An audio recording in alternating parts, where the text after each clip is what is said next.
कहानी केरल की है, कहानी केरल के तिरुवनंतपुरम की है। National institute of technology Calicut, NITC, बड़ा फेमस इंस्टीट्यूट है ये और नामी भी है। बहुत सारे बच्चों का सपना होता है यहाँ पढ़ना। तो इसी national institute of technology Calicut में 2012 की ये कहानी है। एक लड़की आती है रिसर्च स्कॉलर के तौर पर पढ़ने के लिए। नाम था कुमारी इंदु, उम्र थी करीब 25 साल। इसी इंस्टीट्यूट में तब एक असिस्टेंट प्रोफेसर हुआ करते थे जो पहले से पढ़ा रहे थे इंदु के वहाँ एडमिशन लेने से पहले। नाम था सुभाष। कॉलेज में सुभाष और इंदु की मुलाकात होती है, क्लास में आमना सामना होता है, धीरे धीरे वक्त बीतता है, दोनों एक दूसरे को पसंद करने लगते हैं, दोनों में एक दूसरे से दोनों का प्यार हो जाता है। और इसी दौरान इनकी ये प्रेम भरी कहानी जो है वो चलती रहती है। तो एक तरफ असिस्टेंट प्रोफेसर सुभाष और दूसरी तरफ Indu, national institute of technology Calicut, सब कुछ अच्छा चल रहा था। वक्त बीतता है धीरे धीरे। इस दौरान में सुभाष इंदु के इतने करीब आ जाता है और इजहार मोहब्बत के बाद वो ये भी कहता है कि वो शादी करेगा। और उस वक्त तक इंदु भी तैयार थी शादी करने के लिए और लगा कि अब सब कुछ ठीक होगा, हैप्पी एंडिंग होगी। लेकिन अचानक अप्रैल 2012 में वक्त ऐसे करवट लेता है कि सब कुछ बदल कर रह जाता है। बात थी 24 अप्रैल 2012 की। 24 अप्रैल को सुभाष ने एक सरप्राइज देने के लिए इंदु को टिकट बुक कराता है। वो एक टिकट वो दिल्ली टू सिक्किम के लिए बुक कराता है, 2 टिकट अपने और इंदु के लिए, और 2 टिकट वो तिरुवनंतपुरम से कोझिकोड जाने के लिए। एक कोई ट्रेन थी, उसमें वो 3rd AC में 2 टिकट बुक कराता है। 25 अप्रैल को तिरुवनंतपुरम से कोझिकोड जाना था सुभाष और उसकी गर्लफ्रेंड को, इंदु को। और ये जाना इसलिए था, जो सबसे अहम चीज़ थी वो ये कि सुभाष इंदु के साथ शादी करना चाहता था और उसने 25 अप्रैल को कोझिकोड में ही अदालत में अपनी शादी रजिस्टर्ड करवाने का पूरा प्लान कर लिया था कि कोर्ट मैरिज करेंगे। और ये चीज़ इंदु को उसने छुपा कर रखी थी, इंदु को सरप्राइज़ देना चाहता था।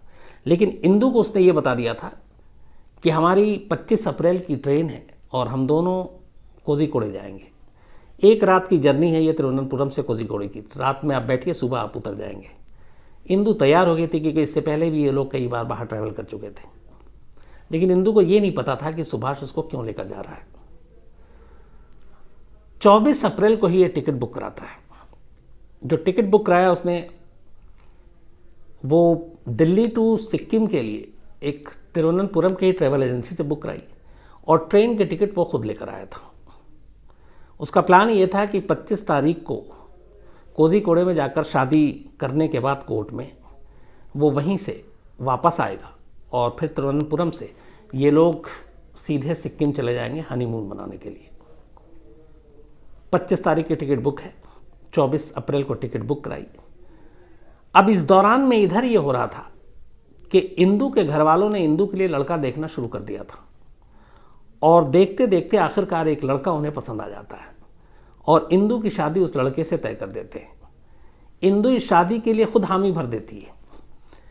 इंदु और जिस लड़के से शादी हुई थी दोनों एक कास्ट के थे, लेकिन सुभाष और इंदु का कास्ट अलग था और इंदु के घर वाले इन चीज़ों को बड़ा कास्ट और उसमें बहुत बिलीव करते थे। तो जो इंदु के पिता थे कृष्ण नायर, उन्होंने बाकायदा इंदु की मर्जी से उसका रिश्ता तय किया और इंदु शादी के लिए तैयार हो गई। लेकिन इंदु ने शादी की ये बात सुभाष को नहीं बताई और उससे छुपा ली कि उसका रिश्ता तय हो गया है, उसकी शादी होने जा रही है। सुभाष को इसके बारे में कोई भनक लगती भी नहीं और शायद कहानी कुछ और होती। लेकिन हुआ ये कि 24 अप्रैल को ही सुबह टिकट बुक कराता है सुभाष और शाम को इंदु के माँ बाप मतलब कृष्ण नायर और उनकी पत्नी सुभाष के घर पहुंच जाते हैं।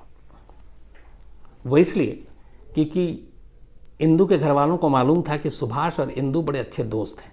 और सुभाष असिस्टेंट प्रोफेसर भी है, एक अच्छी खासी पोस्ट पे है, और इंदु उसी कॉलेज में रिसर्च स्कॉलर है।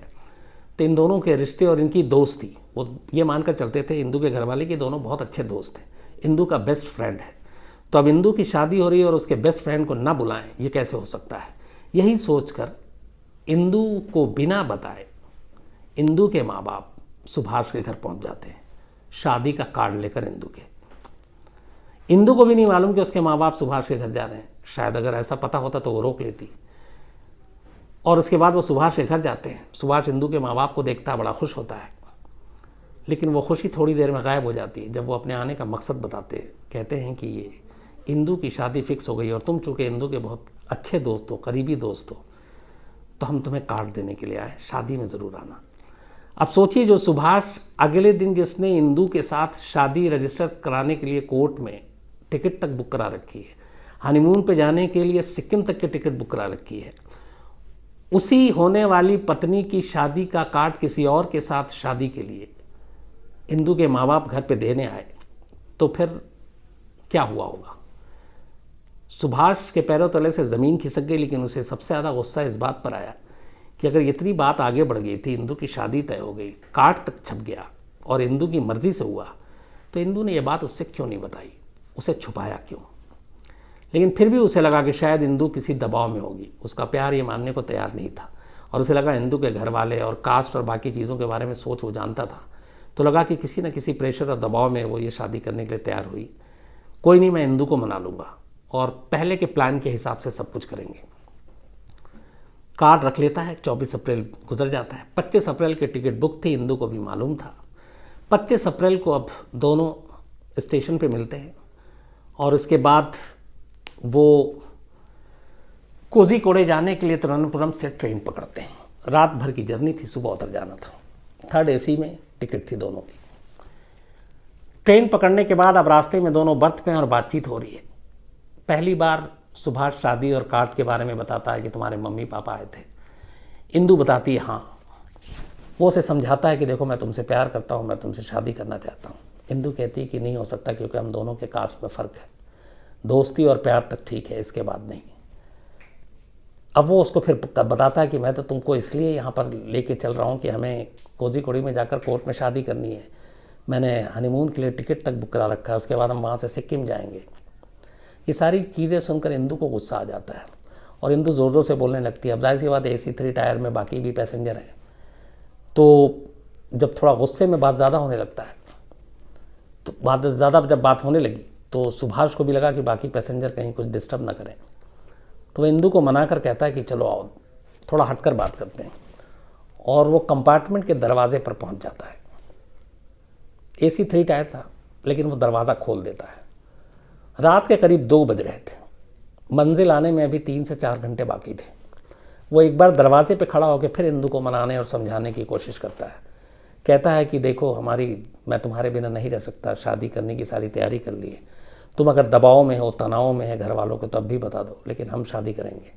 इंदु उसे समझाती है कि हम दोनों की शादी नहीं हो सकती। बात बढ़ती जाती है और बात इतनी बढ़ जाती है और इंदु का इनकार इतना बुरा लगता है सुभाष को कि रात करीब 2 बजे के आसपास ये ट्रेन जब प्रयार नदी के पास से गुजर रही थी। प्रयार नदी जो है वो अलुवा रेलवे स्टेशन के पास है और ये करीब 40 किलोमीटर दूर है वाइजाग से। प्रयार नदी के पास ये ट्रेन एक पुल पे पहुंचती है। ट्रेन की स्पीड बहुत ज़्यादा नहीं थी क्योंकि पुल पुराना और कमज़ोर था। कई आप रेलवे में अगर सफ़र करते हैं तो बहुत सारे ऐसे पुल आते हैं जहाँ ट्रेन की स्पीड कम हो जाती है।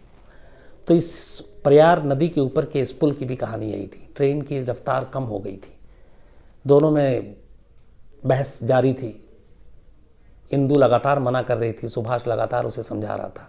आखिरकार जब सुभाष को लगा कि इंदु किसी कीमत पर तैयार नहीं होगी, उसे इतना गुस्सा आया कि जिस दरवाजे के पास खड़ा था, जैसे ही ये ट्रेन प्रयार नदी के ऊपर अलुवा पुल पे पहुंचती है, बल्कि अलुवा रेलवे स्टेशन से 12 किलोमीटर पहले, वो गुस्से में इंदु को ट्रेन से धक्का दे देता है। इंदु नीचे गिरती है। ब्रिज के एक किसी पाइप से उसका सर टकराता है और नीचे जाकर वो फिर नदी में गिर जाती है। अंधेरा, चूँकि रात का 2 बज रहा है, अंधेरा का है इस वक्त, तो इंदु नीचे गिर जाती है। इसके बाद सुभाष वापस आता है, फिर अगली मंजिल पे उतर जाता है, चला जाता है, बात आई गई होगी। अब अगले दिन पूरे दिन इंदू का फ़ोन उसके घर वालों को नहीं आ रहा है, उसके नेक्स्ट डे भी नहीं आ रहा है। ये 25 अप्रैल और 26 अप्रैल की रात की बात थी 2012 की। सुनते हैं उसका मोबाइल मिल रहा है, लेकिन मोबाइल स्विच ऑफ है। सुभाष से भी पूछते हैं, सुभाष बोलता है मुझे नहीं मालूम। तलाश जारी थी।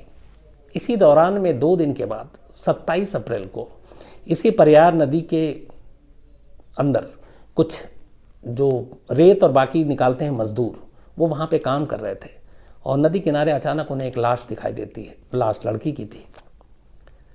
लाश को देखने के बाद, चूंकि उस वक्त तक इंदू की गुमशुदगी की रिपोर्ट लिखा दी गई थी, तो लाश को ले जाया जाता, पोस्टमार्टम होता है। तो ये पहले चूंकि लाश जो है वो रेलवे ब्रिज के नीचे मिली थी, तो रेलवे पुलिस इसकी जांच करती है। और रेलवे पुलिस जब जांच करती है तो इसको एक सुसाइड का मामला कि ट्रेन से कूदकर एक लड़की ने जान दे दी, ये अपनी रिपोर्ट बनाकर वो फाइनल दे देती है। लाश की तस्वीर और बाकी चीज़ों से फिर पुलिस के जरिए पता चलता है और शिनाख्त होती है कि लाश इंदू की है, जो 25 अप्रैल से गायब है। अब जब ये बात पता चलती है तो इंदू के घर वाले फिर लाश को देखते हैं, पहचानते हैं। अब ये क्लियर हो गया कि इंदू की लाश है। इसके बाद पुलिस मामले की जांच करती है। तो जो पुलिस जब जांच कर रही थी, तो पुलिस ने भी रेलवे पुलिस की रिपोर्ट को ही फाइनल माना और कहा कि एक चलती ट्रेन से एक लड़की ने छलांग मारकर खुदकुशी कर ली। अब पुलिस ने जब जांच की तो ये कि क्यों खुदकुशी करेगी, तो पुलिस ने ये कहा कि जब उसे ये भी पता चला कि इंदू की शादी होने वाली थी, शायद शादी ज़बरदस्ती कराई जा रही थी, वो नाखुश थी शादी से और इन्हीं वजहों से शायद उसने खुदकुशी कर ली। इस दौरान में सुभाष से भी पूछताछ की पुलिस ने, क्योंकि वो उसकी दोस्त थी। तो सुभाष ने भी यही बयान दिया, लेकिन सुभाष ने अपने बयान में फिर ये बताया कि हाँ, 25 अप्रैल को भी वो छुपा नहीं सकता था। उसे लगा था कि शायद ये ट्रेन के टिकट और बाकी चीज़ें और मोबाइल के कॉल डिटेल उसे पकड़ा सकते हैं। तो उसने बताया कि वो किसी काम से दोनों, चूँकि पहले भी गए थे तो कभी घर वालों को कोई एतराज़ हुआ नहीं था, क्योंकि दोनों को अच्छा दोस्त मानते थे। तो उसने कहा कि हम लोग तिरुवनंतपुरम से कोझिकोड जा रहे थे। रात को मैं सो गया और इंदू भी सो गई, लेकिन सोने से पहले इंदू ने यह कहा था कि वो इस शादी से खुश नहीं है और बड़ा परेशान है, ये है वो। तो मुझे लगता है कि शायद इसी वजह से वो ट्रेन से कूद गई, लेकिन मुझे एहसास नहीं होने दिया। तो ये बयान भी काफ़ी अहम साबित हुआ।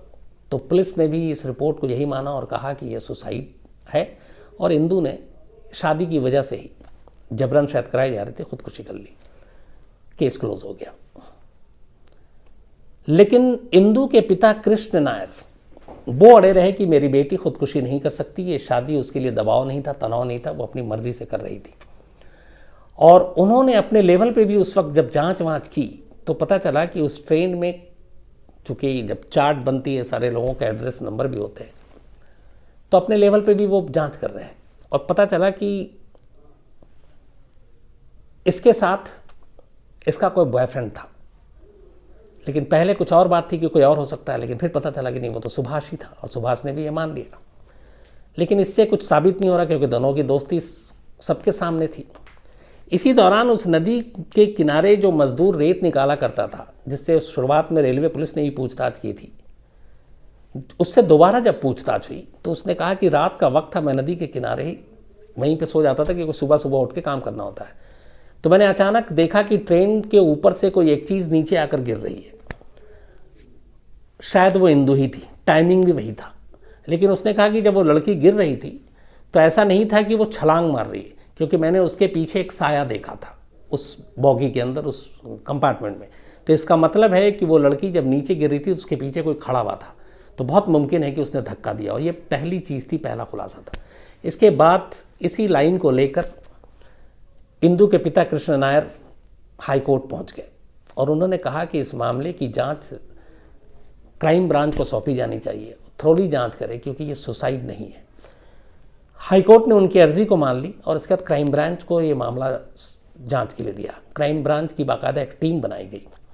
उस टीम ने सारी जब छानबीन की तो फिर एक से एक चीज़ें निकल कर आई। जो पहली चीज़ आई, क्राइम ब्रांच ने पोस्टमार्टम रिपोर्ट और बाकी फॉरेंसिक रिपोर्ट, ये सारी चीज़ें अपने हिसाब से देखी तो पता चला कि इंदू के शरीर में, खासतौर पे उसके सर के पिछले हिस्से में गहरे चोट का निशान था।